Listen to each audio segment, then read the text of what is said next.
Welcome to the DRGN SLYR podcast by Frontier Credit Union. With me, as always, is Bailey, and today's guest, Bryan Brusman, from all kinds of different companies. Bryan, you do a million things, it seems like. Whatever it takes to make a dime. Well, welcome. I got to start off with, just because I was going through your social media earlier, and I saw a clip of a national news story about a plane that had to make an emergency landing. Oh, do we have to talk about that? Tell me kind about of a bad day. Tell me about it. I'm curious about what this is. We took off here in Idaho Falls, and to get around all the companies, you got to be on an airplane. It's a time machine. You know? And so flying around makes things happen quicker. We were on our way down to San Jose, and our gear wouldn't come down. And so we had a couple passengers on board, which made it worse. I'd rather just be, me, and actually my instructor happened to be with me on that day. Well, that's good. Yeah. So you were flying. Yep. Okay. Yep. All right. I was left seat. They sent us to another airport, and then we came back to the other airport, to San Jose, and you shut down an international airport. And in fact, it was kind of crazy because we have this app called ForeFlight, which is really cool. Okay. And it will show all the traffic in the area on your iPad, any planes that are around. Mm-hmm. And we literally watched all this traffic start to disappear. Wow. And there's this one helicopter that just kept hanging around us the whole time. They just wanted to watch. Yeah. Okay. And we wanted them out of there. But it was pretty cool because not pretty cool. I mean, it was really frustrating. We called Piper Aircraft, really dug into trying to get the landing gear down. While you're like circling the airport. While we're circling for 2 hours. We did that for two reasons. One, to burn off some fuel.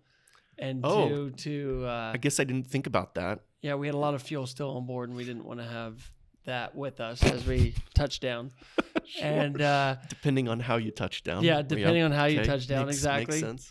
And then we moved on to just trying to get it down. They didn't know what to do either. They were kind of out of options. We got down to the lowest fuel, but we literally tore up the floorboard between the two seats. Oh my goodness.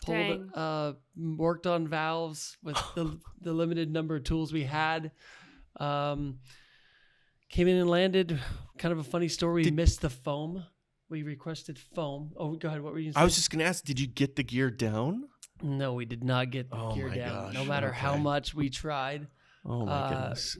That's the story of my life, though. Nothing comes easy in my life. The magical thing, you'd think that gear would just drop and it would just, be this magical thing. And we said prayers and we asked for everything we could to have happen, and it didn't happen. But did you have a moment while you were up there circling, trying to get that gear down, where you're like, well, I guess this is it for me. This is No, end of the not line. really. I mean, that may sound pretty cocky and confident, but I knew we'd get down and we'd be fine. And in fact, I called my wife real quick and was like, hey, we're going to be fine. Like, it's not a big deal.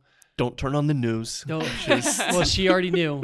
And she was already watching because everybody else had already somehow been notified about me. I mean, there were several people that were calling her, and my parents had already went to my house. And kind of a ironic, sad thing was her brother happened to be on the Hanson's flight that passed away just 2 months prior to my circumstances, so it didn't make my wife feel any more comfortable, let's just say. I can only imagine. Yeah.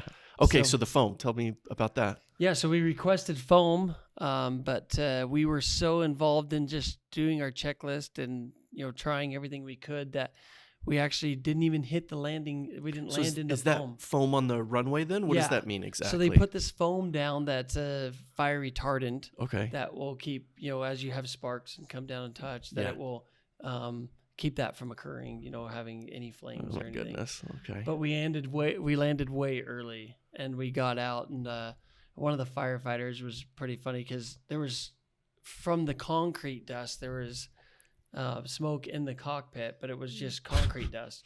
So we opened the door and the smoke's coming out, and so the firefighters, of course, are awesome. I mean, they were great that day. They were unbelievable. Yeah. And the one firefighter looks at me and he goes, "You missed the foam."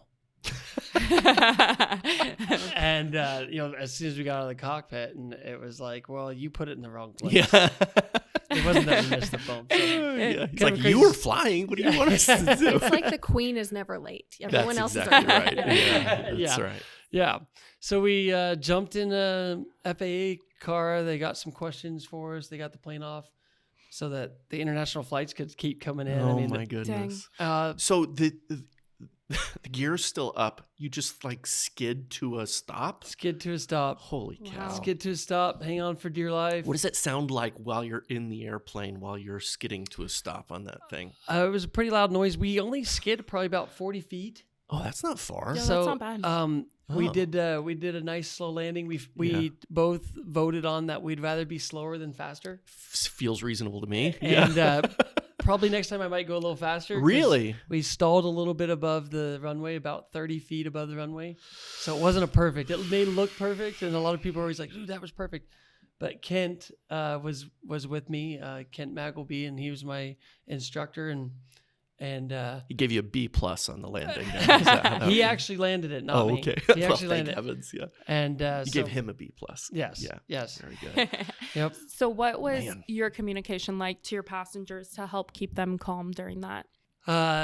Stay calm. Turned off a lot of the communication, Sure. so they couldn't hear what was going on up front, and it was just like, we're gonna be fine. In life, we often have to kind of fake it till we make it, especially in the entrepreneur world, because you don't know all the answers. I mean, you wish you did, but that was a similar circumstance in my life. I feel like where I had to fake it till I made it, and it worked out. Yeah. Yeah. So- Wow. What a crazy story. So on that note, let's start with kind of the macro view of what you do. How many businesses do you run? A dozen or so businesses? Yeah. So Can you kind of go through them real quick for us so we know what we're talking about? Yeah, it's just bizarre stuff. I don't even, it's I really love bizarre. it. So there's like I love 13 it. different companies, but we do fireworks. I don't know if you've ever seen the fireworks in Cabela's parking lot. Yeah. Yeah. Of The course. sign going around town, That's you 60% guys. off. Yeah, that's I us. love it. I love it. So we do fireworks. We do. I started a company here in town called Raycor a long time ago. That's an insulated wall panel company that my grandfather invented, and then I brought it to light here. You know what's so funny is I was there not long ago because you have like a warehouse full of really nice pallets, and I Oh. needed some pallets for a project. Yeah. And so I went in and I got a bunch of pallets. Yeah. And I had no idea that was you. That's so funny. So that's my parents That's your actually parents. that run it now. I moved on. I wanted to kind of be on my own. I do have some ownership in Raycor, but and I did start it back up here. But then I moved on to selling security systems to raise some money to Sure. buy some hardware stores Okay. Yeah. because I didn't want to get any debt. So the next thing I knew, I bought a bunch of hardware stores with a good friend of mine, Laurie Wild, that's now my business partner. He was actually the owner of my first Raycor building. That was kind of cool. So we became really good friends, bought hardware stores. Then it just led to the next, that led to the next. And now we have a Can-Am dealer up in West Yellowstone, gas stations in West Yellowstone. I have an antler business that buys and sells antlers. Why not? Why not? I have a weird business. Let's see here. I'm trying to think of them all. You have like guys. a cleaning product Yes. company too. What is that one called again? It's called Skips. Skips. And That's right. Skips is my new fun business. It's really Yeah. fun, and it's actually grown quite a bit. We have Austin Keene, a big surfer that is our ambassador, if you want to call it that. Yeah. He's an awesome guy, amazing wake surfer. Just finding problems and solving them. I mean, that's a tough business, though. That's not an easy business, but it's a great product, and it's growing and expanding. We now are nationwide. With the product already. We have 5 different salesmen around the country, which is really cool. Wow. So it takes we've all used boat cleaners, right? And we've all tried to remove hard water off of boats. Well, not you. You haven't. Been like, yeah. Do you have a boat? No. Okay. Joke's on you now. I like to. It's like this ongoing joke that I have with Bailey, where I just like, Bailey, you can't afford that. You're far too poor to do this. It's the best. It's funny because it makes other people uncomfortable, and I'm not at all. Yeah. So boats are a nightmare. You got to clean off all hard water, and then Right. you got to wax them, and Yeah. you got to. Why can't that be one step?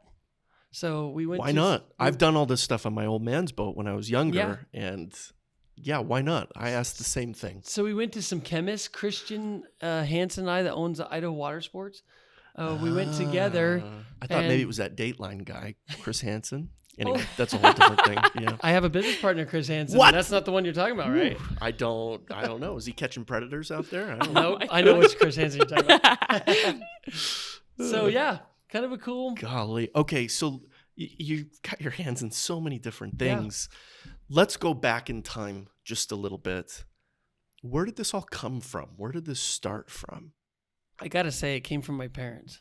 Learning how to work hard, Mm-hmm. solve problems. You know, as a kid, my parents bought me a chainsaw. I lived in Pennsylvania, Mm-hmm. and they told me to go cut down a bunch of trees that needed to be removed, and Okay.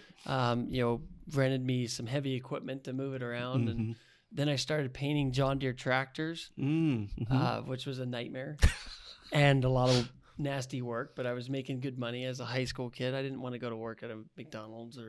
No, I think that's awesome And I for a high didn't school wanna- kid. Yeah. I didn't want somebody to tell me what to do and when I had to do it. Mm-hmm. So I started painting tractors, which moved into restoring some cars for some guys. So you weren't working for anybody. You started as an entrepreneur. Yeah, I've Like, worked it's for just one always person, been that way.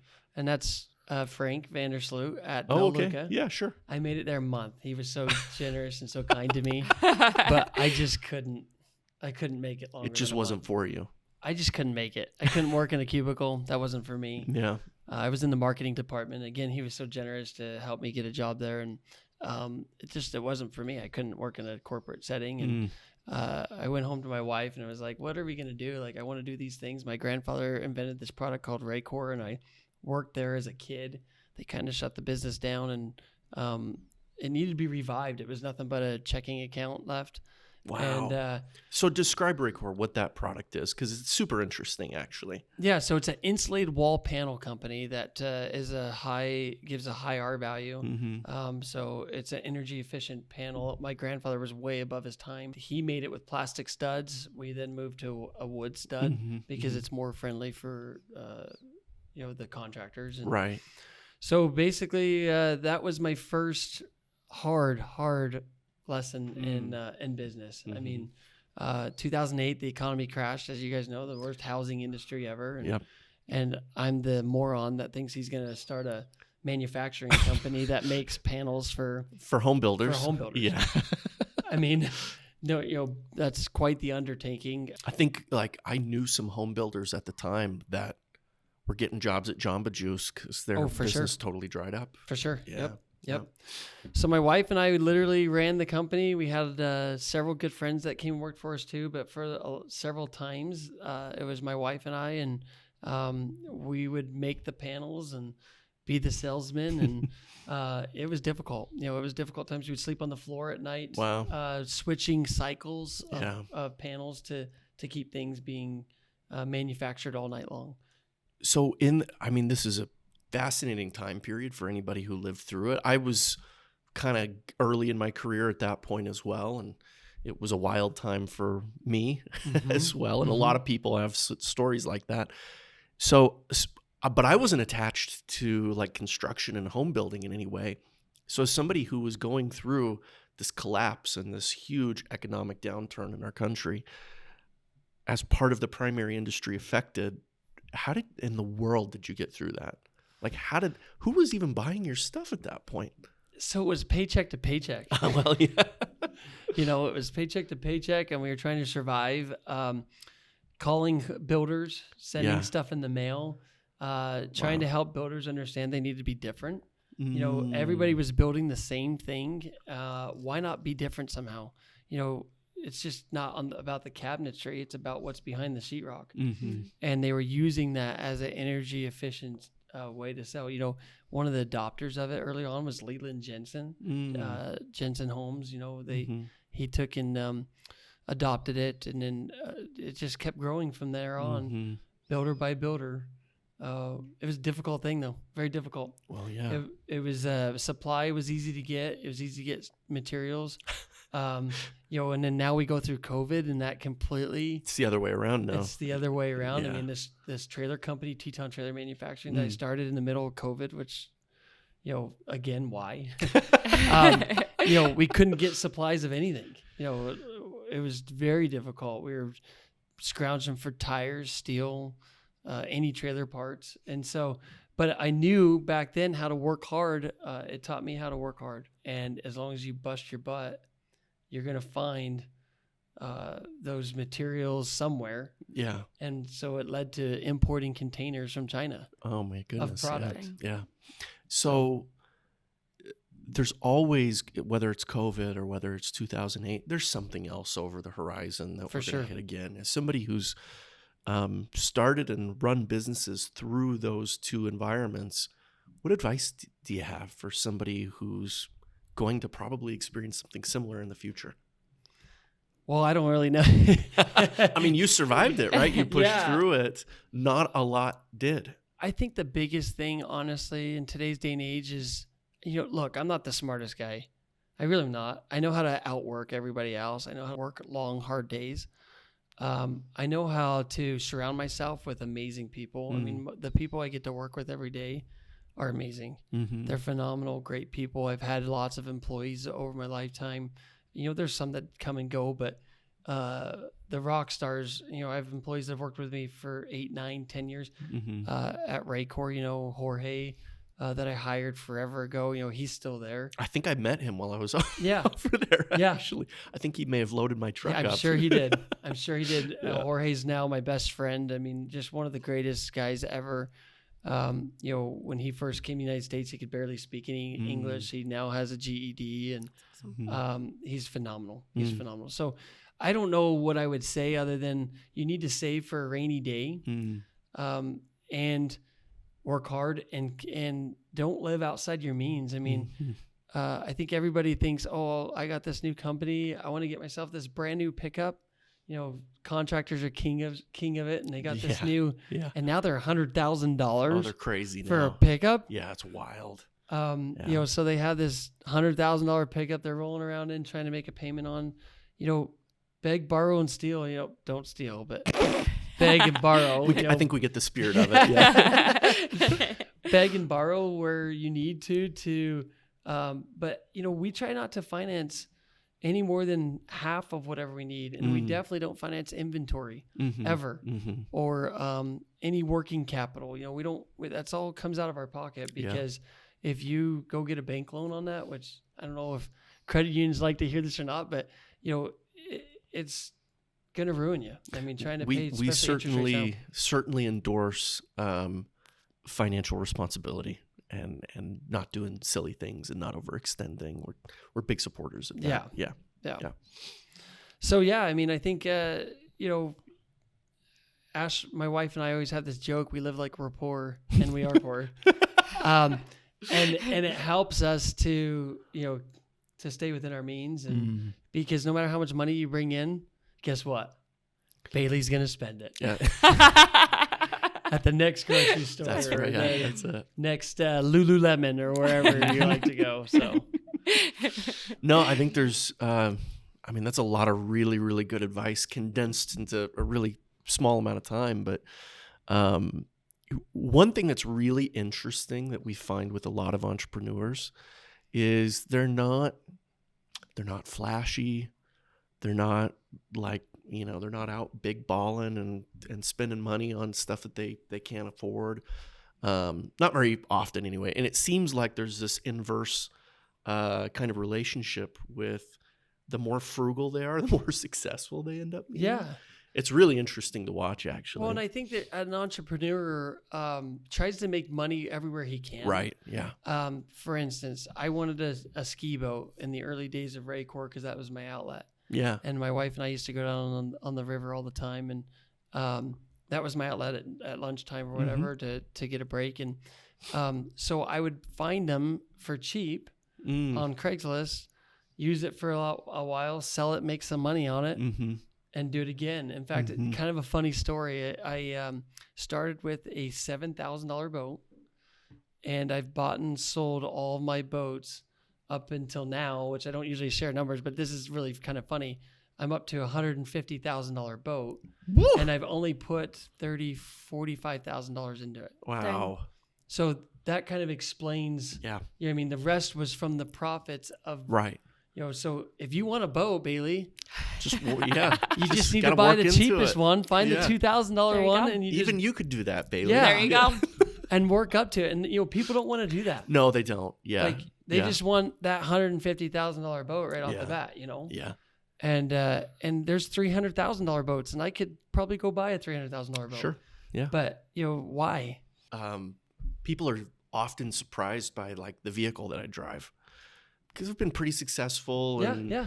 But I drive like a 2001 Chevy pickup truck. How's that thing run? It runs awesome. Yeah.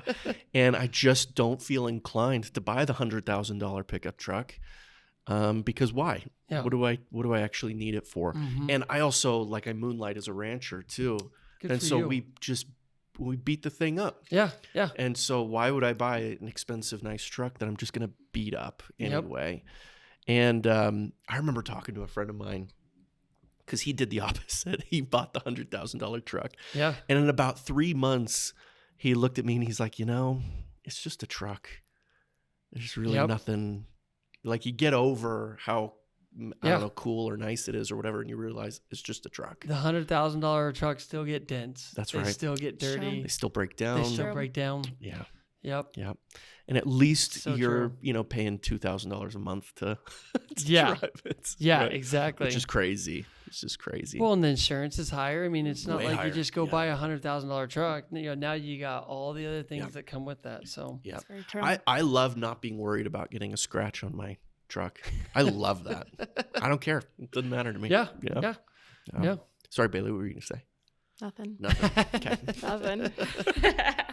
So tell us about, from Raycor, what happened after that? How did you get to hardware stores? How did that become a thing? Well, I decided that I wanted to go do some things on my own. I had shareholders in Raycor and Yep. family, and I loved my family and the shareholders, but it was just time for me to go do something else. Yeah. You got that itch. Yeah, I got that itch. Yeah, I hear you. So I got fireworks going. Okay. And fireworks How did you come up with, what the next thing is? It's fireworks. Where So did that come from? I owe that totally to my father-in-law. Okay. Because my father-in-law is the firework king. I mean, he just loves fireworks and he's been selling them forever. But I saw it as, hey, this is something that I can do that he's doing and do it bigger and better. Mm-hmm. And I wanted to make it bigger and better. Mm-hmm. And so it was kind of my wife and I's new little fun hobby business Mm-hmm. that turned into a monstrosity, I guess. But it started by accident. And it made me mad because we went to buy fireworks and the prices were ridiculous. Yeah, they are crazy. So I was like, dude, there's got to be a better way to buy fireworks. And there's got to be a way to give back to the community somehow and still make money. And so we put our prices the same as everybody else in town Mhm. and start doing 60% off them. I mean, that's the big ad that I always see with you guys is like 60% off on everything. Yeah, and it's awesome, but it's a huge risk too because we're discounting them so much. So, some years we've lost our shirts. Yeah, not a lot of gonna cushion lie, there. because there's not enough cushion there. We Yet. had a good time though. Yeah, Yeah. but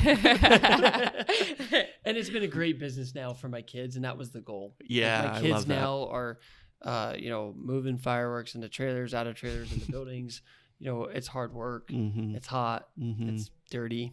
I think it's good for kids. Totally good. I think it's Yeah. a good way for kids to grow up is like doing hard work that they hate. Yeah. It's like really good. If for I them. was the real man, I'd have a ranch and I'd moonlight ranching. But No, you're doing great. You're doing great. Putting up Yeah. fencing and stuff like that would be great Oh, for them to man. do. I was But doing that's that this weekend, and I was like, "Why do we do this?"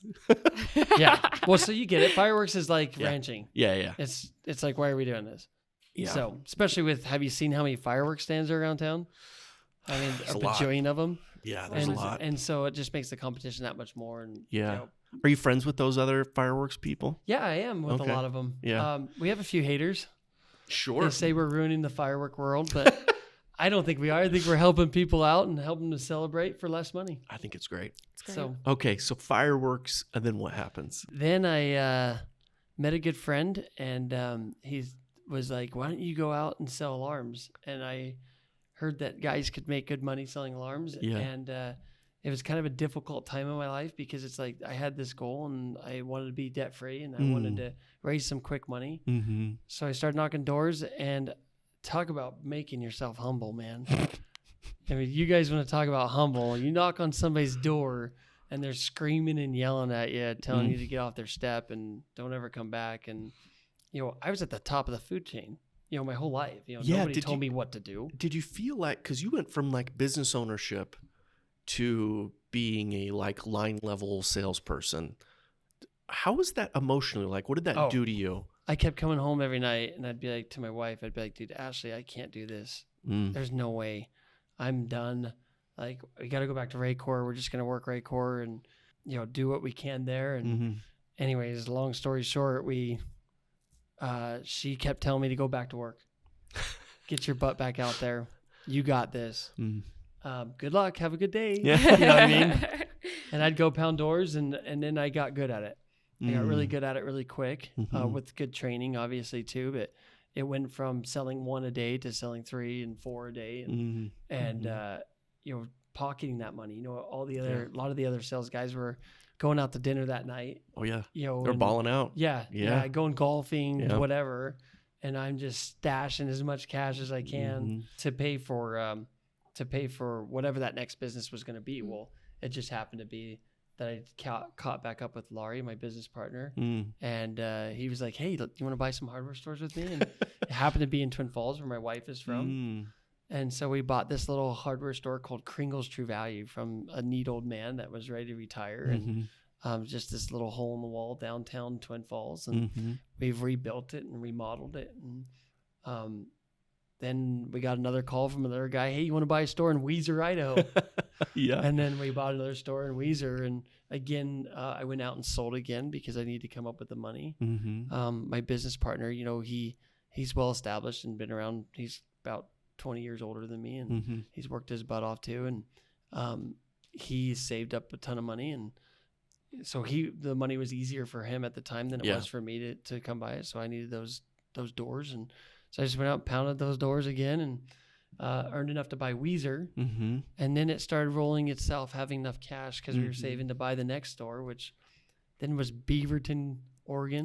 Sure. Then on to Elizabeth, Colorado, and then Omak, Washington. Oh, yeah. I've been to Omak before. There's not much there. Not a lot. Just the reservation, and that's about it. Yeah. That's funny. You've been to Omak. Yeah. So how do you pick the stores? Like, how do you pick which one to go get? A lot of people call us. Yeah. Like, as they're retiring? Yeah, they're retiring and whatnot. Yeah. Stores are really hard to come by now. I mean, because they flourished through COVID. So we'd buy some stores and talk to friends that knew friends. And so we haven't bought any stores in a while because they're not an easy thing. They're not an easy business to run. Yeah, sure. You got a lot of theft and, employees are difficult, especially today's world. You can't pay, super high wages because there's not the margin there. You don't want the customer base thinking they're too expensive in your store to shop. So it's kind of a challenging thing right now, guys, with employees and getting the right people to work, that want to show up on time. How do you manage that? Because you're right, that is a big struggle that a lot of people have. So as you're dealing with this kind of margin squeeze and trying to staff these places with the best people you can find, and sometimes that's hard, especially in tiny communities. There's just only so many people there. What's the secret? What do you do? At Frontier Credit Union, we offer startup loans for emerging businesses to help support you in the early stages of growth. This could be for inventory, equipment, or other operating expenses. Almost all businesses qualify. Get started today by visiting our site, frontiercreditunion.com, federally insured by the NCUA. So as you're dealing with this kind of margin squeeze and trying to staff these places with the best people you can find, and sometimes that's hard, especially in tiny communities. There's just only so many people there. What's the secret? What do you do? I think we go through a lot of people, which is kind of a bummer to find the right ones. Yeah. We have a new day and age where people will show up for the interview. They'll be interviewed and they're ready to come to work. And then the day that they're supposed to report, they don't show. Weird. And that happens time and time again with this generation. How weird. And I don't know why it's the case, but if they would just do their job and show up, they would climb the ladder so fast, because in our businesses, there's just not the options. Yeah. There's nothing there for us to choose from. And so I feel like they have an advantage more than they ever have. I think there's something to that. I was actually talking to my daughter who's 13 Okay. the other day, and I have a son, 13 as well. yeah, and I was telling her, I was like, with your generation, there's so many like weak people. If you're a monster, It's true. you're gonna be unstoppable. So true. Like you will be so far ahead. It won't even be funny. My kids, they know how to work. Yeah. I Yeah. taught them how to work. Yeah. And they know how to talk to adults. You know, It's a big deal, I too. always get Yeah. the comment, you know, your kids can talk to adults just like they're adults. Yeah. And I press really hard with that too, because I agree with you completely. I mean, these guys got to work. Yeah. And smarts is important. Going to school is important. But look, Bailey went to college for how long, Bailey? 4 years. And you barely graduated, right? Barely. No, but did it guarantee you a job, Bailey? No, It didn't, right? it did not. Not at all. You still have to work, and you've got to get your foot in the door and work hard to get to where you are. Yeah, like you are now. And look where you are now. You would never dream that you are where you are, would you? Never would have dreamt Never. I mean, seriously. it. No, there's something to that though. Like I'm a firm believer that hard work outperforms talent almost always. It's very true. Almost always. I had I'll take guy- a hard worker over a super talented person anyway. Totally. Yeah. In fact, I'll take somebody without an education a lot of times over somebody Absolutely. with. I was sitting in the conference room a few months ago, and a guy comes in wanting a job and tells me all about how much he's worth because he graduated from BYU. Well, he graduated. Oh, we named it. We from already BYU named it. Idaho. Yeah. He graduated from BYU Idaho, and he Yeah. was told he was going to make this much as soon as he got out. Yeah. Okay. I want anybody who's working at like universities, please stop telling these kids what you think they're worth. Please stop telling them they're like the next generation of leaders. Tell them they need to get out there and take a licking a few times before So you're true. ready to Yeah. do anything for real. I want them to be leaders. Like, Yeah. come be a leader. Prove Yeah. to me that you're a leader. I'd love for that because I'm tired of pay me this and then I'll see what type of work I'll give you. Yeah. Right. Right? Yeah. It very makes me true. crazy. Well, you've heard the act your wage thing, and it like rhymes, and so people think it's cool, but it is the fastest way to go nowhere in your whole That's right. career. Yeah. In fact, I'm finding the higher paid people want more time off. They want to come to work later in the day. Mhm. They want to come. You know, this was another one that was hilarious to me. I asked him what one of his weaknesses was in the interview. Mm. And he Too said- good looking. He said I'm too good looking. That's a it- problem. Yeah. He says, you know what? I show up. I can't get to work before 9. This is at Teton Trailer Manufacturing. We do 4:10. So Yeah. we start at 6 a.m. And he Yeah. can't come to work before 9. Do you think you could work around that? Nope. It's like, no. Apparently not. And then he had the guts to call me about 2 weeks later and say, hey, I know that was my weakness at the time, but now I've overcome that. Can I come to work? Oh boy. Oh no. That's hilarious. It's like, dude, you already told me who you were. man. that ship is long sailed away. Yeah. So, anyways, if these guys will just get out and work, Mm. I mean, honestly, like I want people to be successful. I work my butt off to get to where I am. I would still work my butt off now. Do I have to work my butt off? Probably not. But I get Yeah. up every day at 6 o'clock and I go through a routine every day to get my work done. Mhm. And my wife is so supportive. She's amazing. Mm. I mean, that's the biggest thing with an entrepreneur. Like, Yeah. you have to have a wife that just will back you up and will be okay that she made dinner for you and you weren't home at 6 or 7 or whatever. Or whatever. Yeah. Let's dive into this a little bit because your wife has popped up a couple times through this narrative. Yeah. And tell us about how she helped support you through all of these endeavors. So one of the greatest things, I mean, anybody that's an entrepreneur, she grew up with a dad that was an entrepreneur. Helps. And her yeah. dad sold pianos door to door. Dang. And I organs. don't even know how that works. But yeah, that's wild. And organs. So I can't even imagine selling pianos and organs door to door. So she watched her dad beat the bushes, work day in, day out, 3 a.m. He was coming home from a drive somewhere hoping to sell a piano with that piano still in the trailer. I think that's number one. The wife has to have some experience. You know, INL I love INL and I love the workers at INL, but it kind of teaches people that they can just get home every day at 5. Yeah. It's very true. And that they can just Not going to demand too much of your life and attention. Yeah. And sure. breeze. And if something breaks, it's okay because we're going to play cards for a few hours. And it's so true, though. It really is. You know what I mean? And we'll get to it when we get to it. I have a buddy that works out there, and I called him at like 10 a.m. one day, and he's like, "I'm just having a burrito." I'm like, "What? I thought you were at work." He's like, "I am." I'm like, "Okay." Well, yeah, I mean, what are you doing? I'm not doing anything. I'm just at work. I can barely answer my phone for my wife during the day, let alone eat a burrito. That's right. That's so always so I get funny. it. So yeah, I mean, the wife has to be able to deal with the punches that are thrown. Yeah. And the kids too. I mean, my kids sacrifice so much, but I play hard too. Yeah. I mean, when it's playtime, we play hard. We dirt bike, we snowmobile, we boat, I was looking through your social media, and I was like, could I be part of this family? This looks awesome. Yeah. It's so fun. Yeah, we try to play. So my wife, she's not very involved in the businesses. In fact, if you asked her she can tell you the businesses, but she probably doesn't know everything that goes on because I want to have that break. Yeah. You know, when I get home, I want to be a dad as much as I can. I mean, the phone still rings a lot, and a lot of dinners, I have to get up from dinner and take a call. And, you know, I feel awful because I'm sitting there listening to my daughter Piper's day at school, and in the middle of that, my phone rings and it's a call I have to take.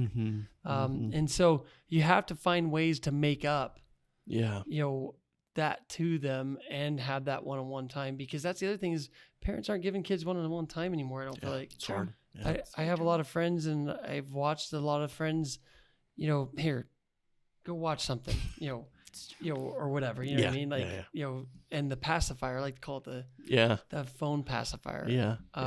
And as a parent, don't get me wrong, my kids are on their phones too, but we try hard to not allow that to happen. Yeah, that whole balance aspect is really challenging, really difficult. And I remember talking to this one guy, and I always liked the way he expressed this. He said, "You're not looking for a balanced day. You're looking for a balanced life, ultimately." I love that. I love that. Because you're going to have a day that's wildly out of balance. For sure. And you got to be okay with that. Yep. But over, 80, 90 years, however long you live, that you're looking for the balance in that time frame. Well, and I think that's the part of the balance. My wife is amazing at helping us give back to other people in other ways. And I feel like a lot of that success comes from that. You know what I mean? That's part of that balance. Yeah. We receive a ton of blessings, I feel like, and have been very successful in a lot of areas. Well, how can we give back to others to help them be successful, whatever that may be? In fact, a good friend of mine, Jerry, and I are starting which I'm really excited about this. I probably shouldn't be talking about Let's this. hear it. This is great. I'm so excited. You heard it here first. Yeah. We're going to start our own little mini Shark Tank in Idaho. I love it. That's awesome. Where people with their business ideas can come pitch them, and we can invest in them and help them to grow, because the SBDC and stuff have a lot of good resources, but I don't think it's like really where they've been down in the dirt, in the ditches, digging. And so he's an entrepreneur as well, and he's a serial entrepreneur, and so I'm really excited about that. Are you going to record this and put it out for the world to see, or is it just going to be kind of a behind closed doors apply? No, and we're going to start marketing it to people and individuals, and I think it's going to be a blast. I think it's going to be neat to have people come in and pitch themselves and see what they have, because I want more business in Idaho. A lot of people are against that because they want everybody to go home. Yeah. But, we live in a great place, and I like to share it that way, and I want to keep it that way. And I believe that we have the right people to keep it that way in Idaho. Well, it's going to grow one way or the other. Exactly. And we can either participate in it or we can get left behind, right? And I saw a statistic. It's like 80% of our nation is small business. Is that right? It's high. It's really, really high. Yeah. That might be right, actually. Yeah. And so we need to take and focus heavily, I think, on entrepreneurs and people that want a different way of life. I mean, not everybody wants to work at McDonald's. Yes, that's some of this generation that's saying, I'll just sit at home or live in my parents' basement. I think that's going to change, though. I think so. I think there's people that want to make things happen, and especially in East Idaho. I think so too. So we'll see what happens. Yeah, I think it's awesome. Super We exciting. did for the credit union, we did a competition like that as well, and it was so fun. We were just giving out prize money Yeah, right, as part yeah, of yeah, it, and it was to support this like small business, like startup business loan that we offer. And we had, 20 or so businesses come in and pitch. That's and so cool. It was awesome. You can go back on our social media and watch it. It was cool. Yeah. You guys need to do it again. What are you waiting on? We're gonna do it again this next year. Yeah, we think we had such a good time doing it. We're gonna do this annually. Great idea. And we came up to some really cool little small businesses. One of my favorites was I think they were friends, or were they brothers? They were just friends that looked the same to me. Oh, really? You would think they were brothers. They both had beards. They were both wearing flannel shirts. So anyway, What was their idea? well, they worked at a like youth correction facility, Okay. I think up in St. Anthony, if Yep. I remember right. And they were really concerned about helping these young people rehabilitate and being able to re-enter, the real world and Yeah. be productive citizens in the real world. Yeah. And one of the things that they learned pretty quickly is most of these kids struggled with like conflict management. Interesting. So they created a card game for these kids to play to learn how to basically interact constructively when there was conflict. It was awesome. It was That's a super so good cool. idea. Yeah, I really liked those guys. And just hearts of gold. And it had a really interesting kind of niche idea that was more than just about like making money. They're trying to do something cool for the world That's too. so cool. I And love I it. think that's what makes most of these Yeah. businesses successful Yeah. is finding a problem that, Teton Trailers was an accident. Yeah. And Teton Trailers was me trying to help an individual. It's a good friend of mine. Mm. That he needed to get some more work, and I asked him if he could build some trailers, and he did.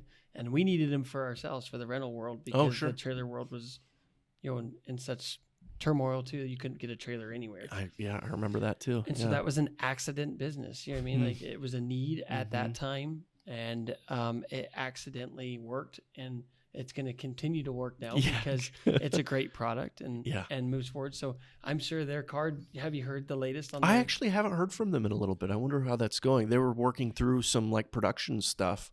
They rebuilt their website, Oh, did which they? looks really good. I love it. Yeah. Yeah. That's awesome. Yeah. Yeah. Cool guys. Really liked them. I forget what I remember the Correction collection. Correction collection. That's what that was. But yeah. wasn't the game called Dumpster It was Fire? Dumpster Yes. Fire was the name of Yeah. that card game that they'd come up with. Genius. Yeah, they were great. They were Genius. really cool. Did they get on Amazon yet?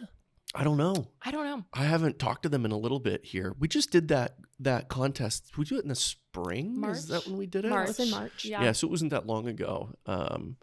Yeah, I My- would love to follow up and see how My they're doing. father-in-law owns a bunch of toy stores. Oh, really? Toy Town in Twin Falls. Oh, And, cool. anyways, they've invented a bunch of games. So Yeah. you should if they ever have a problem, they give them my number. Okay. I'll Okay. give them to them, We'll and do it. I'm That's not cool. that I know how about card games, but they do. Yeah, They you, know yeah, a you lot. really connect cool. them with the right ones. Yeah. Yeah. So let's talk about this for a minute because you give this undertone of really being caring about sending the elevator down for the next generation Yes, of for sure. entrepreneurs. What kinds of things do you try to do, whether it be through mentoring or like the Shark Tank program that you're going to do? What kinds of things do you try to do to help encourage the next generation? Well, I need to be better at what I'm doing currently. I have a lot of younger college age kids, whatever, that reach out, and I Yeah. always love trying to give them a chance. We'll throw some things at them sometimes and see how they behave and how they perform. A lot of them though are still in that phase of, hey, my dad, he was an entrepreneur and he was home a lot. Well, they didn't see And their see dad the at first 20 early- years of it. Yeah, they didn't Right. see the early stages of their dad. And so, when everybody else is gone and it's 7:00 at night and they're still there working, one of my favorite people right now, Blake, Britton is his name. And he's probably going to kill me that I'm sharing this because he's a super reserved guy. Mm. He poured concrete curbing with his dad Mm-hmm. all the time. Mm-hmm. hard workers. Dad's hard workers. Dad was a UPS driver, and by day and by night poured curbing and concrete for people. Yeah. He happened to be in my church in my youth group, and I happened to meet him and get to know him pretty good. And I just thought the world of him. And his name popped in my mind one day as he would be a killer Teton trailer owner and manager of it. And so I think he's a prime example of how I'm trying to give back. He's earning ownership each year. I love that. cool. By so working cool. his butt off because he doesn't have tons of money. Yeah. But Blake is there. He's the first one there in the morning at 5:30, and he's the last one to leave at 7:30 at night. And that was me at Raycor. Yeah. And I'm not there at that one business because I'm trying to run all these other 13 businesses. Yeah. But that's one way to give back. And so I'm trying to give opportunities to people within my current companies to help them to grow and he'll earn more money and more ownership as he grows the company. I love it. And so that's one way. Yeah. I think that's great. Right now we have West Yellowstone, Yellowstone Adventures. We rent snowmobiles and Can-Ams, and we're trying to find somebody up there. And it's so funny because every single person that we want to, kind of be something up there, they don't want to move there because, Cool place to live. I'd have to move to West Yellowstone. It snows a lot. Oh my goodness. Oh my goodness. And you're going to have to work from 7 a.m. till 7 p.m. sometimes. Yeah. And, and the opportunity is there, but we can't find the right guy to give the right opportunity to. Interesting. A lot of the times people self-select, like they tell you who they are. Oh, totally. And they just say, well, that's not me. And I usually just like, thank you. Yeah. telling me that this isn't for you. So when you're looking for, the next West Yellowstone or the next Teton trailer, what are you looking for? Like, who is that person? I want that guy that's going to wake up at 6 a.m. I mean, and make their bed. They get out of bed and they make their bed and they brush their teeth and they're hopefully take a shower and they kick butt. They're ready to tackle the day at 6 a.m. That's who I look for. The person that's not living on social media, when somebody tells me they don't even have social media, I just love it. Green flag. Yeah. Yeah. It's like, that's a home run because I don't know, Bailey's probably not this way and you're probably not this way. Don't ask me if I have social media. To be fair, that's part of what Bailey does for a living. Is It's social true. media. I'm guilty of it too. My wife and I both, the businesses have had to come into social media, right? Yeah, it's just part of the game. And so I would catch myself, number one, getting on to check, did the posts get put up? Did the content, is it there? Did they edit that content right? And then the next thing I know, I'm scrolling. Bailey doesn't do this again. No, she would never. Yeah, she wouldn't dare. And you're scrolling going, crap. And the next thing you know, it's at night.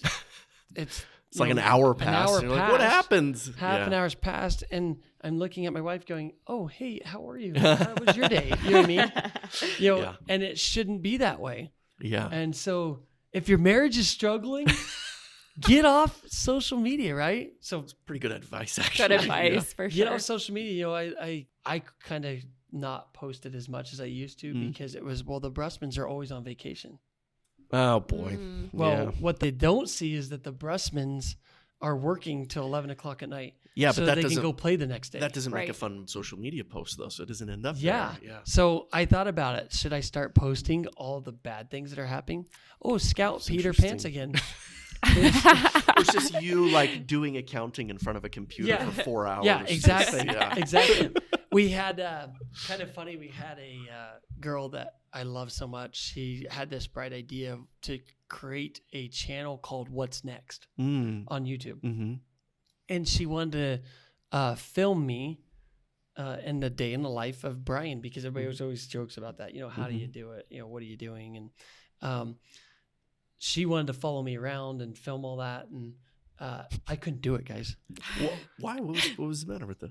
Well, we started with when we'd fly to wherever we were going, she would go with us and she'd video it. And it was just too sporadic, too much going on. And she wouldn't have had a life if she followed me around. And she would have had your life. Yeah. And do you really want everybody in the world to see all the chaos that's happening in my life? I don't know. I don't know either. Yeah, maybe. I mean, it was chaos. I mean, literally, and it is chaos most days. Mm-hmm. And so my point was from that is the person that I want is somebody that can handle chaos and handle that challenge. Back to that board game that you're talking about, dealing with people that are upset. Mm-hmm. I hate to say it, but there's so much lying in today's world. Sure. It's true. Yeah. And people don't have any integrity Mm-hmm. and they don't worry about, I'll go get a new job. Mm-hmm. I don't really care. Mm-hmm. And they'll just do whatever it takes to get ahead. And so, somebody that's honest, that has integrity, somebody that can wake up in the morning, somebody that can get ready, somebody that can come to work and not be, don't talk to me for the first hour till I get my coffee in me or whatever. You know what I mean? Yeah. No, I don't get an hour break. Or, hey, our smoke breaks aren't long enough. And, you know what I mean? Like all this, right? It's frustrating. Yeah. It's Do you go out and cut their cigarettes in half and Yeah, just smoke I that should. much of it? Yeah. I should, because you know what? I don't get a break. I don't ever remember going out and sitting down at work and shooting the bull with the guys and getting on my phone and scrolling through social media. Yeah. I remember watching this. I can't remember if it was a video or if I was actually there. Actually, in my memory, I'm having a hard time remembering. I know what you mean about that. But, there was this entrepreneur asking this guy at this conference, and he was like, "Hey, how do I get my employees to care about my business as much as I do?" Yeah. And the guy was like, "Oh, you don't. They never will care about it as much as you do. You own it. They don't. They're just working for a way. Like it's not possible." So that I think he's speaking in gross generalizations, Yes, yeah, for obviously. sure. But there are a few diamond in the rough people who, I mean, and I'll even brag about these two that are sitting here with me, like Bailey and Andrea back there. They work just as hard as I do, and sometimes harder. And And where does that come from? Why? Yeah. Why do you guys Why work is a so good hard? What do you think? What do you guys think? It was definitely my upbringing. Yeah, like I had to work for everything growing up. I was never like naturally gifted at anything. And so like I played softball and I was usually the worst and I wanted to make something of myself. And so I worked really hard. Yeah, she went to college on a softball scholarship. She's acting like she's not any good at it. Yeah, I not mean- any good at all, Bailey. I wasn't naturally. I remember like when I was younger, I would always get the sportsmanship award and it was the biggest award. And my mom would always be like, be proud of that. That's really cool. But I was jealous because all these kids would be getting like the all-star team. Got the real Oh, for awards. Yeah, sure. the real awards. Yeah. But I worked hard and eventually got the sportsman and so I was not That's so naturally gifted at all. I just worked really hard. Like I can't run to this day. Like if you saw me run, you'd be like, you did not play college softball. embarrassing. Yeah. It's really bad. There's so many moments where I'm like, you were a collegiate athlete? Really? yeah, Yeah. I'm very awkward. But that's why I was a pitcher, because you can walk to the mound. You do not have to run. And you don't have to run anywhere, really. No, That's you a don't. Good point. That's a good point. Well, I think that's exactly. I mean, we share that similarity, Bailey, because I literally nothing came free, man. Nothing came free. I wasn't a college athlete, but basketball I played. It was hard as I worked my butt off. Robbie Gould. I don't know if you know Robbie Gould, the most highest paid NFL kicker in the 49ers. I went to school with him. I ran track with him on the 4x1 team, and he's an NFL football player. Mm-hmm. Making gazillions of dollars, and I'm down here trying to make $10 here and there, and so, but he had the gift. Yeah. I didn't have the gift. I had to work my butt off, and Yeah. I'm still working my butt off. So Yeah. I love that, Bailey. What about you, Andrea? What do you think it comes from for Well, when I was really young, we lived on a farm. you? Yeah. And so I think some of it comes from that. And then also I was the oldest of 4 kids, and I just kind of had to do the things.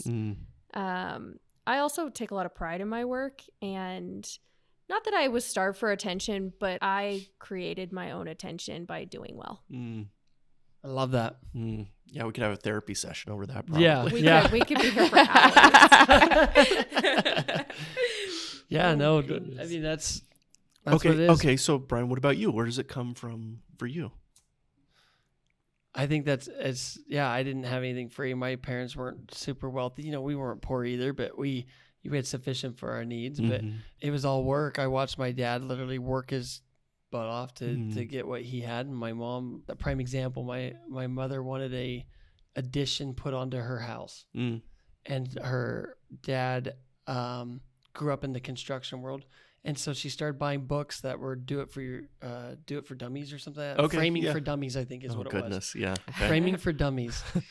And literally we added onto our house with a framing for dummies book. That's awesome. And I watched my mom, because my dad was working. My dad had in our church, there's a lot of church callings and responsibilities, and so he had to travel a lot for his church calling, and so he wasn't home much. So, well, I mean, he was, but he was gone a lot. And my mom and us boys would be framing the addition onto the home after school and in the evenings, and we weren't sitting around as a family watching TV. And it was kind of neat to do that. In fact, I can count the number of times I've actually watched something on Netflix still to this day, I guess. So, we grew up with not much and working hard to get everything that we wanted. Back to that buying and selling boats to get to the one that you want, right? I remember my old man telling me when I was like 8, I was just like too young to really grasp the importance of it. But, I remember him telling me, he's like, hey, if you're in a room with 10 other people and you're all doing the same job, you have no business not being the hardest working one there. I love that. No business. Like, he just was so unaccepting of anything but full effort on everything. I love that. Yeah. And I think that's what the world is lacking right now. Yeah. Because they didn't have that. Were you guys born in the 80s or what? Yeah, I was in the 80s. Yeah. 80s or 90s. 90s? Yeah. Okay. Early 90s. Early 90s. And I think the 90s are the same way too. You get into the 2000s, and that's where it's entitlement. My wife's an 89, and I don't feel like she feels entitled. She doesn't expect, and then her family, they don't expect. Yeah. But then it started turning into like this: we're Americans, and therefore we get what we want when we want it, and we want it now, and we deserve it now. Yeah. Yeah. Yeah, I remember, this is another thing I remember my dad talking to me about. He's like, when you can master your desire for instant gratification, then you're free.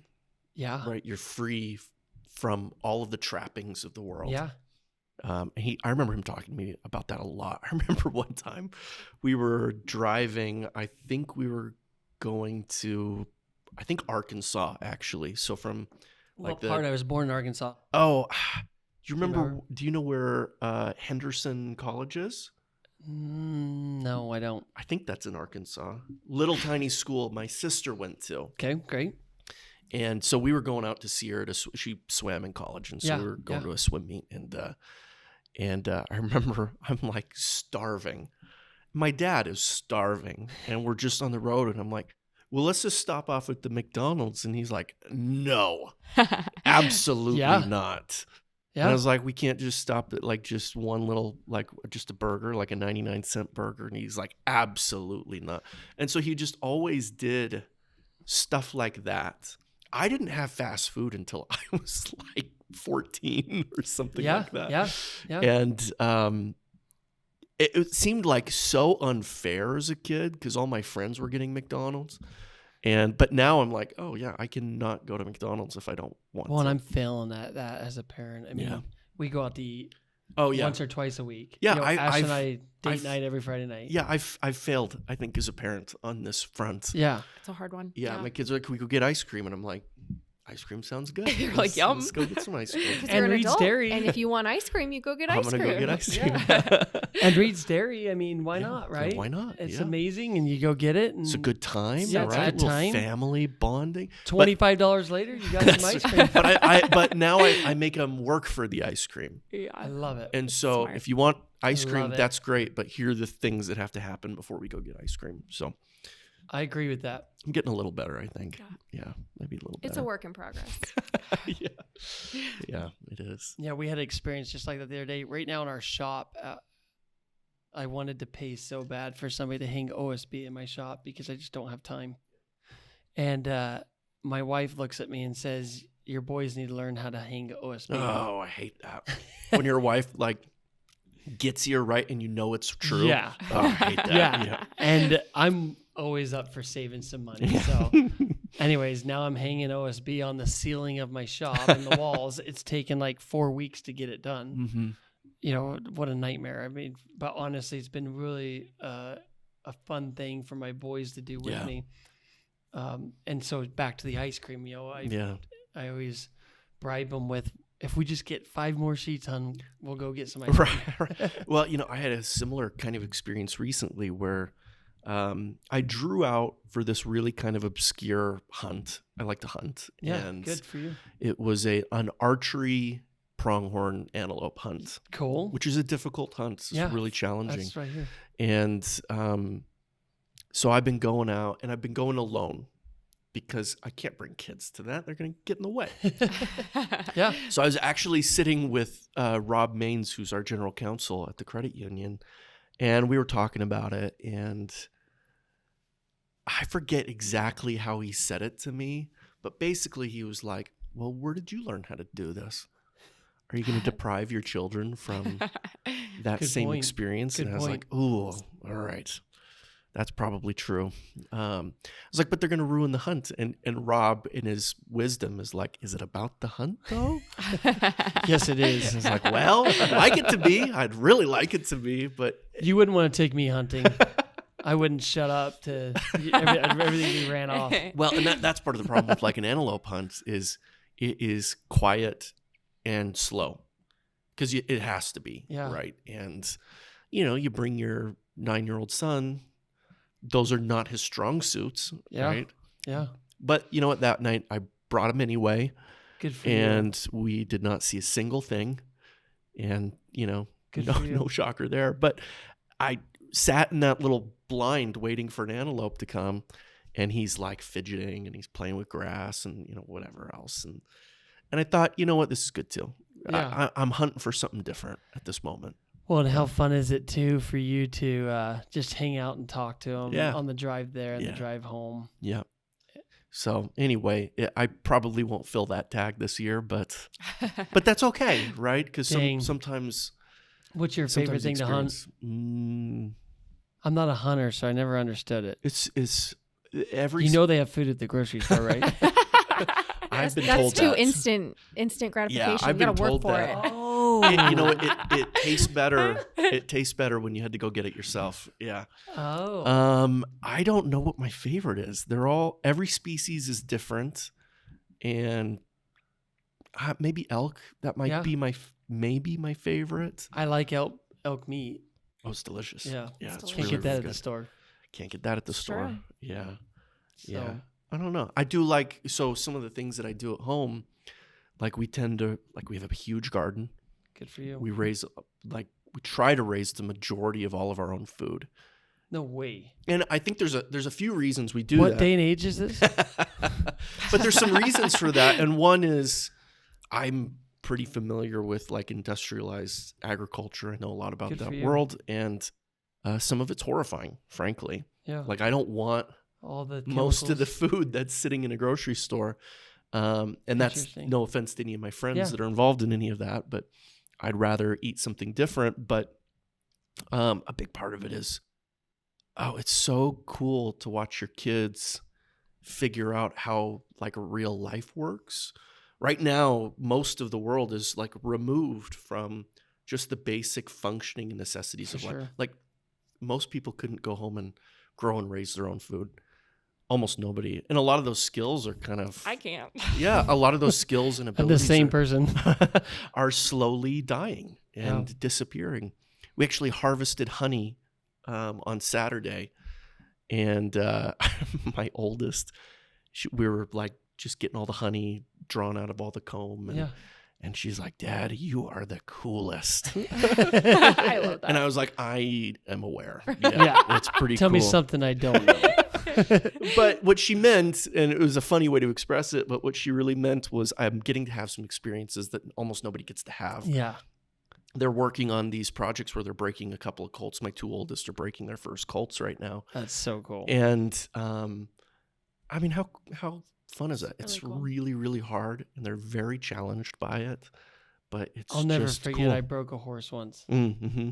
And what a challenge. I mean, I didn't break it all the way, I guess, but it was interesting to run that horse in that round pen and get it tired, and how interesting that is to life, and wear yourself down a little sometimes. And sometimes we perform the best and behave the best when we're worn down, There's this magic moment, like just prior to exhaustion, where you have this great equilibrium of clarity and focus that's hard to find at either end of that spectrum.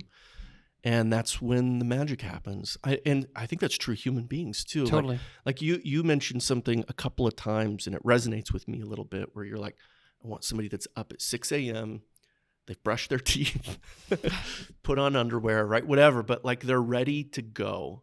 Yeah. And for me, that point of day is sort of like that sweet spot. And I remember a boss telling me years ago, and he's like, when are you going to hit home runs? You're going to hit them in the morning. Yeah. Right? Yeah.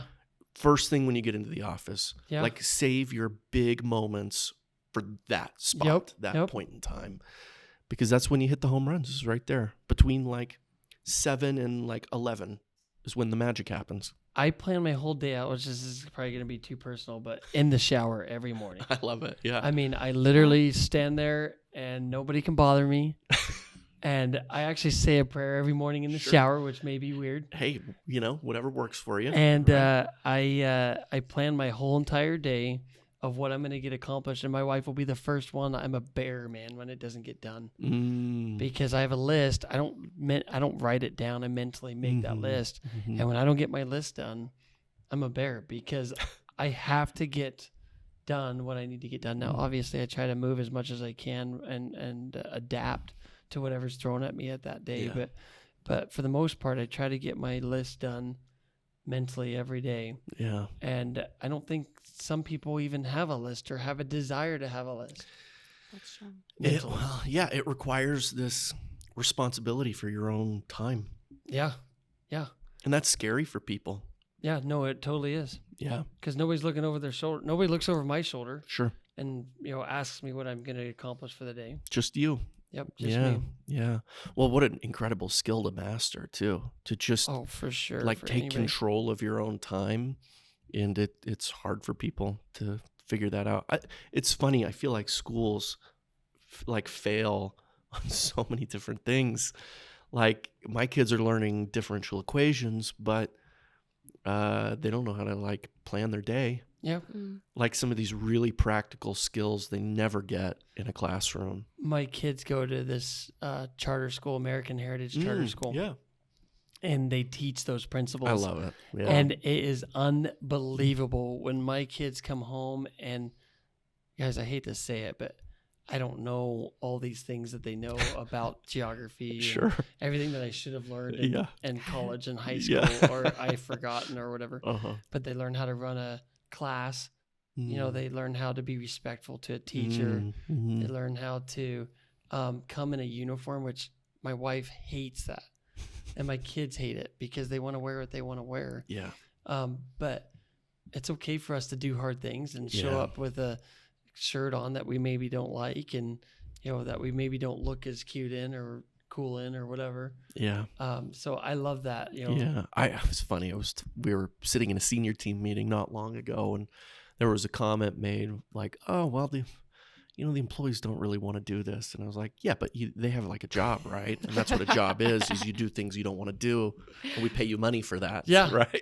That's just part of the deal. You just, so much of life is just doing stuff you don't really want to do. Oh, yeah. Yeah. Yeah. And I always love that when they come in for an interview to get a raise. I always ask the question, so what have you done above and beyond? Tell me something that you've done above and beyond. And they sit there and they look around. Not all of them, but some of them. They're looking around and they're like, well, I show up to work every day on time. Oh, boy. Yeah. Well, okay. That's part of the job. And yeah, that's bare minimum, right? It's all that is. Yeah. And, I dusted the shelf the other day. Okay. right? Real game changer there. Yeah. Yeah. Yeah. What did you do that made the company make more money, that you deserve more money? This isn't the I&L where there's a budget that's set and we spend. I love keep it. bringing that. It's pretty I know. hilarious. I love the I&L. No haters. We here, all right? do. The I&L's great. I love the I&L.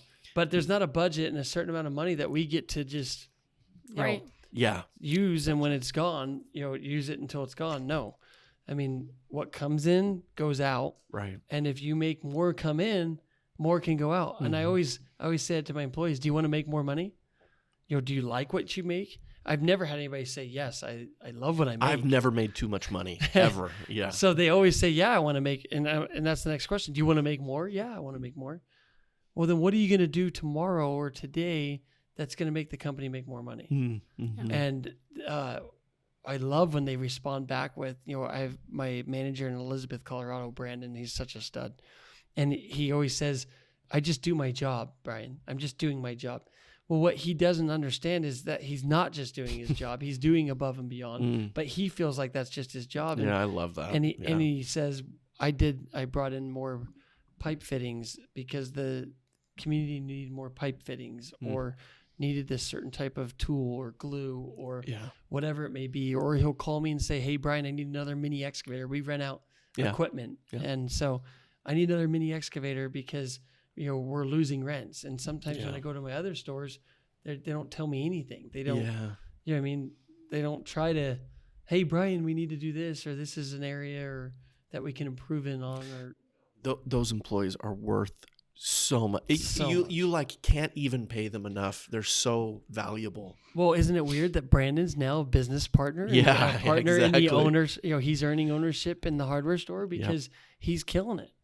Talk to us about this, because you've mentioned this a couple times now. As part of how you incentivize your really great employees is giving them a stake of equity in your business. Yeah. Tell us about that a little bit. It's a tough line because you don't want them to have to, if they have money to bring into the company and capital, that's awesome, right? Sure. Yeah. But a lot of these younger guys, they don't have money. Right. And you don't want to, make them be open to all the risks that come with owning a business as well. And so we are very careful over, most of the people have been with us 5-10 years, whatever. But we use this thing called phantom stock, which is really cool. And it's not really equity sharing in the profits, but it is. They're getting some share in the profits, but they get an upside too when the business sells someday, which is really cool. And we haven't done that. We've only done it with Brandon and with Blake, but I want to do it with more individuals. You can't offer it to multiple people within one company because dilutes too quickly. It just dilutes too quickly. Yeah. I want somebody that can build something, and let's say it sells in 10, 15, 20, 25 years to be able to participate in that sell because they built it up. So they should be able to participate in it. And so phantom stock is really cool. Phantom stock is a neat way to allow, but then they don't have to come up with money and pay taxes based on all the earnings as well, because they're not making quite enough to have enough to pay taxes as well. So can you describe the mechanics of phantom stock? Like if somebody wanted to do that, how does it work exactly? At Frontier Credit Union, we're changing the future of business with our Velocity Money Market account. You can receive unbeatable returns on tiered interest rates. We have rates up to 2.02% APY. Frontier Credit Union puts local businesses first because when you do better, we all do better. Federally insured by the NCUA. Can you describe the mechanics of phantom stock? Like if somebody wanted to do that, how does it work exactly? So I learned it from my attorney, Dean, and Dean is just such a stud, but he, and I've tried to surround myself around good attorneys and good accountants. It's helpful, isn't it? You'd never go cheap on your attorneys or your accountants. I feel like, try to get the best of the best. Good advice. Yeah. So Dean came up with this middle of the road, but basically allows them to profit share and have some stake in the company for when it sells. And so it's like earmarked, but they don't have technical ownership of it at this They do stage. have ownership though. Okay. I mean, it's through phantom stock, but they don't have like They don't have ownership, like a ownership. tax liability. Yeah. They don't have. Yeah. Exactly. Okay. So if Yep. they'll have a tax liability on the income that's given to them through their phantom stock. Okay. Yep. Yep. So at the execution of the sale. That's right. Right. That's yeah, right. of course. And but- each year they're getting checks based, let's say that Laurie and I, let's say he comes to me and says, Bryan, let's do some profit sharing. Let's take out, $10,000 each. yeah. Well, they'd get 2.5% of that 10,000 Right. as well Yeah. Yeah. out of the earnings Yeah. for themselves. There's like a dividend that they get paid out on. Yeah. That's right. Yeah. Cool. So yeah, kind of a simple, great It's a way great idea. to Yeah. to because they don't have the money. That's the reality of it. Yeah. And once you've built it for you to give them stock, they're going to pay taxes astronomical The amount. moment it's issued, they're Yeah. going to pay taxes on it. Yeah. Yep. So, Yeah. anyways, kind of neat. Yeah, interesting. Okay, so to sum up, we've talked about a lot of interesting Yeah, stuff. for sure. So to sum up, if somebody was going to be Bryan one day, what's the advice? What would you tell them to do or not do? I don't know. Get up out of bed and go to work, man. Like we've talked about. They look at the owner of Apple that died. Steve Jobs. Steve Jobs. Yeah. They look at Steve Jobs and they look at Amazon. Jeff Bezos. Jeff Bezos. Yep. Why can't I think of names right now? That's Holy okay. crap. I'm here to help you. Yeah. Jeff Bezos. Jeff Bezos. Yeah, he just got it handed to him. He didn't wake up early and he didn't bust his butt off. Same with Steve Jobs. Same with Frank Vandersloot. I look at Frank as a hard worker. He busted his butt off. He had a lot of good people around him, surrounded himself with good people. I love Kirk Hansen that passed away in the plane crash. Again, a guy that was out delivering oil every morning at, ridiculous amounts of time. Jim, I always loved Jim. I'd drive past the office in the morning and, I didn't have a real good relationship with Jim. I knew him and he knew me, but I would see his pickup truck there. And that would give me the encouragement at 5 a.m. to keep going. Because he was there at 5 a.m. setting up the trucks for the day. What are you willing to do? Are you willing to learn how to build? I learned how to build websites, guys, because I couldn't afford to pay somebody to build a website. Yeah.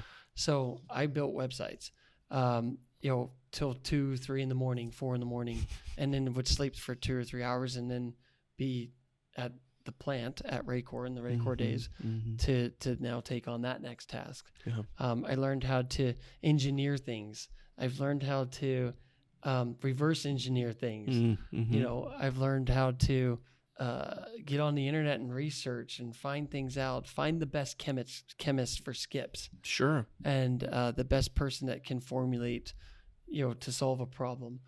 So surrounding myself with good people. Yeah. I think that's the biggest things is, going to work. Just like Bailey was saying, nothing was handed to her. Same with me. Nothing was handed. We work hard.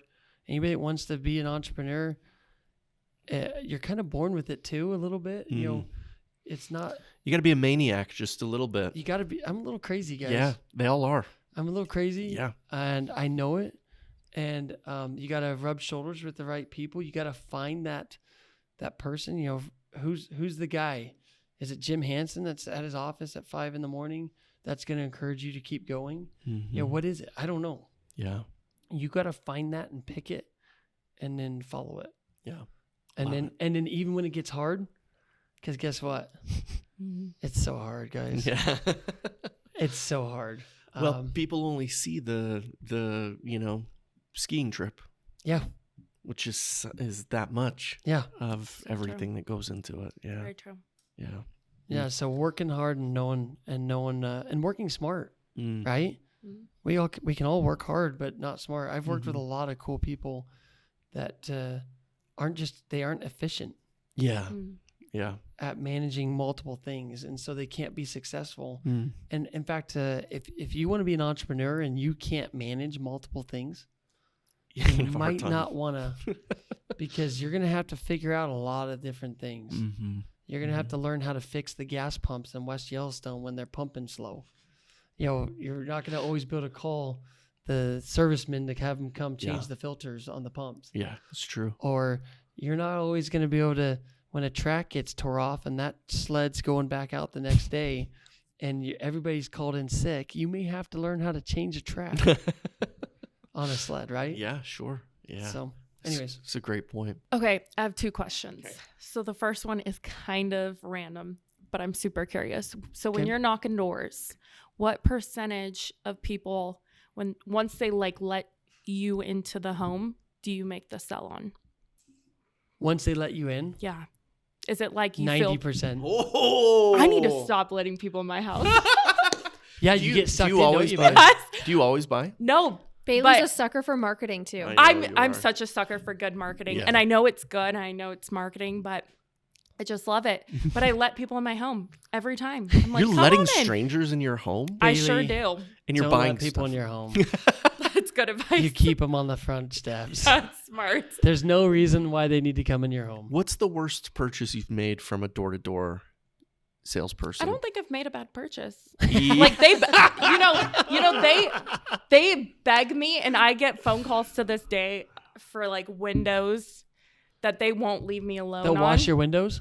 No, like new Replace windows. the windows. Yeah. Okay. New windows, new And- roof, all yeah, all those everything. things. But Mm. like I got home security recently, and it's great. Yeah. So I mean, Yeah, and I'm that's why I happy. liked selling security. I sold in the areas where it was a need. Like it was like your area, Bailey. Yeah. Right. Bailey, are you in the ghetto? Not all I was gonna say where I live, but I probably should Yeah. on the podcast. Yeah, so depending on where you live, there's a need for security systems, Yeah. right? Mm-hmm. And that's what was cool because I was selling a product that was actually a need. Mm-hmm. And these people were like, hey, we just heard that there was a break-in down the street last night.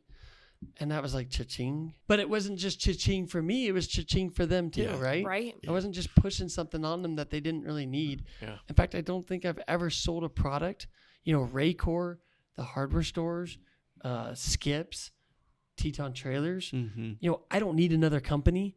I want companies that are filling a need and Yeah. fixing problems. And so that's what was cool about Alarms. So Yeah. if you let me in your house, Bailey, You're in I- trouble. you- You're in you big would have been trouble. sold, man. There's no question about it. So, Everybody's gonna find where you live and come to your I house to sell know. your I know. everything. I know it. I have a friend who's a hilarious. total sucker for door-to-door. He My won't wife even- is too, Yeah, he 'cause just I was buy one of anything. them. Yeah. Yep. but she doesn't buy. She just listens, and that's what I hated too. Just be straight up, dude. Look, Don't waste our time. I'm not gonna buy from you. I think you're a great If person. you need a glass of water, fine. Yeah. But yeah. Yeah, I think you're a stud. I think you're a hard worker.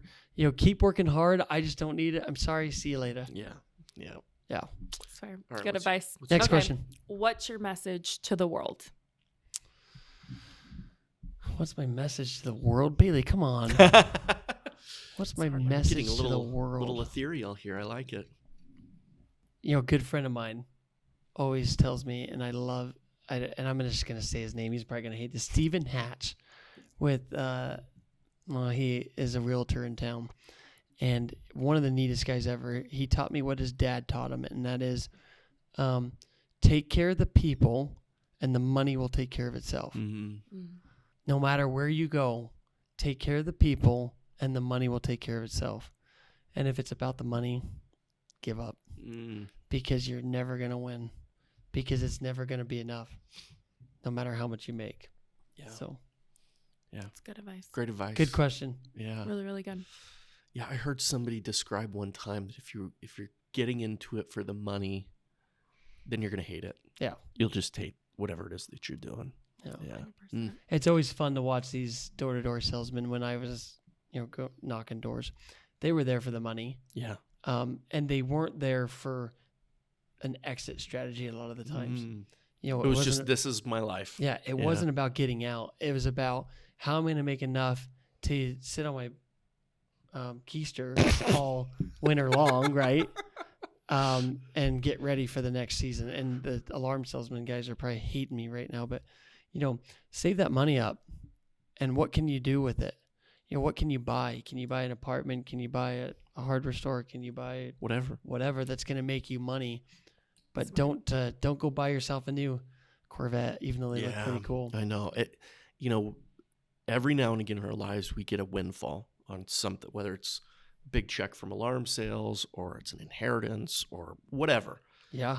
Those are opportunities that frequently get wasted, Oh, you know, and it's an opportunity to, frankly, to change your life Totally. if you want it to be. totally. Right. And so many people are like, yeah, let's buy the truck. Let's buy the boat. Yeah. Let's have fun. Yeah. And change your mindset to be, Yeah. is this going to make me money? yeah, that's right. Smart. I hate furniture. I just bought furniture Because again. it doesn't make you any money. But yeah, it's worth nothing the day you take it home. it's right? exactly And then right. it just loses value. Yeah. It loses its value the second you take it out of that store. Yeah. So, But you it know- sure looks nice. yeah, my wife's favorite place to look, not to buy, is restoration hardware. It's a good one. And she won't buy, but she will look. Mhm. In fact, I think I only have one thing in my house from Mhm. restoration hardware, and that's Mhm. Christmas bulbs that come out every year for the Christmas tree. Yeah. And she got them on sale like in the middle of the summer or Mhm. something, you know. Mhm. So yeah, you know, furniture, you know, iPhones. Do you really need a new iPhone? Yeah. Sure. Yeah. You know, or is the old one doing just fine? Do you really need the new iPad? I mean, there's a new one being released, I hear, right? New iPhone? I couldn't even Probably. tell you. Yeah, there's a new one Probably. being released. It's gonna go to the USB-C charger. Yes. USB-C. Oh, wow. So there's So we that. probably all need to get one. They're then. gonna force us to. Yeah, they're That's the $1,200. problem. They're $1,200 now, I'm Ugh. sure.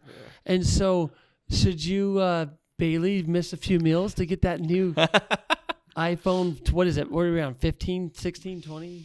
I don't know. 20 something. no. Yeah, I'm not sure. Yeah. So, you know, maybe you don't need the new iPhone. Maybe you can take that $1,500 and put it somewhere that's going to make you some money. Smart. We tried to with stuff around our house to figure out, is there a way to actually like make money out of it? And it sort of is like a game, just a little bit. So like we heat our home with wood. Brilliant. And Smart. so I A actually lot of work. It's a lot of work, but I just recently found I can buy the logs in bulk, like a 20-foot tree trunk, basically. And I can get a full truck of those, Genius. and I can process it all, have enough to heat my home, and make like 10 grand selling the stuff I don't need. That's Yeah, That's Great. what we're talking about. Yeah. Entrepreneur, right? And you've Yeah. got kids to do all that for you. exactly. And they're learning So how to work smart. too. That's right. Yeah. so smart. And so it's a little thing, but there's all kinds of little things that you can do to make a little bit of money. So when you turn it into like a game, Yeah, it starts to get fun, actually. it is. Yeah, it's Why do you fun. think I flew on, let's see here, last week on Wednesday. I got up at 4 a.m, flew to Dallas, Texas, Mm-hmm. picked up a truck, Mm-hmm. drove it all the way back 20 hours. Mm-hmm. And as I was driving, I'm sitting there thinking, what am I doing? Like, I can ship this. I can, you know, I got so many things to do. But it was about the game and the It's about Yo, the game. Yeah, it is. buying a truck. I saved money. Yeah. I saved a lot of money. It's, Uh-huh. you know, and so, yeah, what's the game? Yeah. So make it a game. Yeah, that's right. It's cool. I have a unique property. We're out in the country and we have land and animals and stuff So like cool. that. It's great. So cool. But there's like dozens of money making opportunities as part of our household. Yeah. And it's great for the kids. So like we haven't done this for a little bit, but we have chickens. And Good so for my you. daughters have like sold eggs to neighbors Great. and stuff like that. And it's such a great experience for them. You got to answer me a question. Okay. Like, what's the purpose of growing a goat? Raising a goat, whatever you I love how you guys said call that it. too. Like, Growing well, a goat. growing a goat? Well, you plant it in the spring, and by the fall you can harvest. I mean, and- what are we doing here? We Okay, raise a goat, and what are we getting at? All right, I'm going to drop some knowledge on you here. Are you I ready for love this? Okay. So goats actually serve a number of different purposes depending on the breed. Okay, There are dairy goats. Great. And so there's an industry of dairy animals that Okay, you can great. do with goats. So meat goats. What you may not know is that the most widely consumed red meat in the world is goat meat. interesting. It's just not in the United States. And so there's a huge meat goat market that you can ship south of the border and do quite well. So you can do that with goats as well. There's also goats where you can harvest their wool and you can sell the wool, which you use to make cashmere and things like that. Then there's a little kind of cottage industry of goats, which is like show animals. Okay, And so, which is kind of a weird world in and of itself. But you can actually win stupid amounts of money showing really nicely bred conformed goats. along with most animals. I'm sure that's an art. Bailey probably knows all about showing goats. She's really good at goat showing. Yeah. Yeah, no. Yeah, I never got really into the farm world, so it's always been fascinating to me. And our neighbor has tons of goats, and I'm just like, Okay, why so would you have so many there's goats? another weird kind of goat industry, which is clearing brush, where I can actually hire a guy with, I don't know, 50 goats to clear my 5-acre field of brush and debris, because goats eat all of it. They'll eat anything. They'll eat They'll basically eat your anything. shoes. Yeah. And Interesting. and they don't just Interesting. eat grass, they eat weeds, they also browse, which is like bushes and trees and stuff like that. Kind of the same way deer would. will they get rid of my thistles that keep coming up? Absolutely. Everywhere? No Oh, way. dang. Absolutely they I will. Need a goat. Yeah. So or you can say, hey, homeboy, can you? I'll pay you X amount of dollars, and you can just release the goats on my property, and in 2 days it's clear, and they take the goats out of there, and you're done. So what do your goats do? Yeah. We actually use our goats to clear our property. Okay. So it's actually really fun. My kids will get out with like sticks to help herd them, and they'll put them at different spots on the property and hang out there like they're old like sheep herders. It's pretty No fun to way. watch, That's actually. pretty How many cool. goats do you Yeah. have? We're down to Down? well, at one point we had like 30. Oh my god. And so I'm down to like 3 or 4, I think, at this point. That's So, hilarious. but we use our horses in the same way. So I have, I think, 6, maybe 7 horses or something like that at this point. And they'll eat a lot of what's out there, and they make quick work of it. So I'll just put horses on different part of the property to clear the property. That's Dang. cool. Yeah. Dang. Now I know. I Now don't you know know. why he doesn't have any brush, but maybe he just uses them to keep them. Do you Grass lend down. your goats? Like, Bailey Yeah, would could they like to stop by borrow. my Yeah. house? yeah, you should make it like, that doesn't really work, but like Airbnb, but for goats. So it's not as like, Interesting. you Oh, know what I'm genius. New app Interesting. idea. Right there. I was at, you know what's really funny is I was at the Preston, I love Idaho, like county fair or whatever earlier this year. And there was a kid walking around with a baby goat, and you could rent the baby goat because they're adorable, right? They're just the cutest things in the world. You could rent the baby goat for like $20 an hour or something and just like walk around holding this baby goat. Genius. I It was love it. so funny. That's smart. Genius. Yeah. See, little entrepreneur. I love it. And Totally. then they were trying to sell the goat. So you rent the goat, you hold it for an hour, you get attached, and then you come back and you realize you can buy that goat from them now. And they were selling Smart. goats left and right. So These will you kids were develop awesome. the app so I can get on Goat Finder and get my goat, get Yeah. the goats to come over for a day? There's a great TikTok account actually of this guy who has like 50 goats, and he's like in New Mexico, I think, and he just goes and rents his goats out. And it's actually his biggest customer is like the cities and counties to just clear government Genius. land, and It's that's what he smart. does. Yeah, I mean, what's his overhead? nothing. Yeah. I mean, Yeah. he's got to drive them over He and doesn't even open have the. to feed them. He doesn't Honestly, even have to feed He him doesn't have to anymore. feed 'em. It's a brilliant business. It's model, so smart. actually. Yeah. you could make such a fun app out of that because you could have all these different like icons of different goats, and you get to pick your goat and their Oh. name, and then before you even go home from work, want they're Franny. they're Yeah. in your yard. So love it. there's a business out in the Treasure Valley that does this, and I think the city of Meridian or Boise hires them occasionally to like clear land along the highways. And it's actually pretty funny. A few years ago, and you can look up this news story, they put up like this temporary fence Yeah. to target the goats in Yeah. the spot. Anyway, they got out of the fence. Oh my And there was gosh. like 200 goats on the highway. Oh Yeah. no. Only in Idaho. Only in Idaho. Yeah, it's a great story. You could look that up. But They pretty bring good. the sheep every year down my road. Oh, interesting. By You have like- you have a sheep rancher. Yeah. Yeah. Yeah, the sheep rancher brings them by, and there must be 400 sheep, I swear. Yeah. Maybe more than Dang. Yeah. that walk along and they take up the whole road. It's kind of fun though, isn't it? It's kind of fun. That's Yeah. what I love about Idaho. Yeah. Yeah. I like Yeah. that stuff too. I was driving through, I think, Cary the other day. Love carry I on. do too, actually. I think that's a cool area. But anyway, yeah, you just had a few cowboys just moving, I don't know, probably 200 head of cattle. So cool. Like just right down Main Street. And one of them actually rode up to me and was like, "Hey, sorry, we're almost done." I was like, "No, this is great. Just take I got your a time. flat tire once in Cary, Idaho. Mm-hmm. And because I used to drive that road all the time to Yeah. Weiser. Yep. And it was usually 4 or 5 in the morning when I'd hit Cary. Mhm. And back before I could fly myself. And that was a nightmare. That's a whole nother adventure story. I can only tell you all the things that happened on the highway. But I stopped with, I got a flat tire. And I must have had in Cary 5-6 people stop to ask if I needed help. Yeah. You know, what a great place. They're Amazing. friendly folks there. I always stop at that gas station, that one in town, Yeah, just because the I like first one that going you in come to. there. Yeah. Yep. Yeah. Every time I go in, like, it's kind of funny.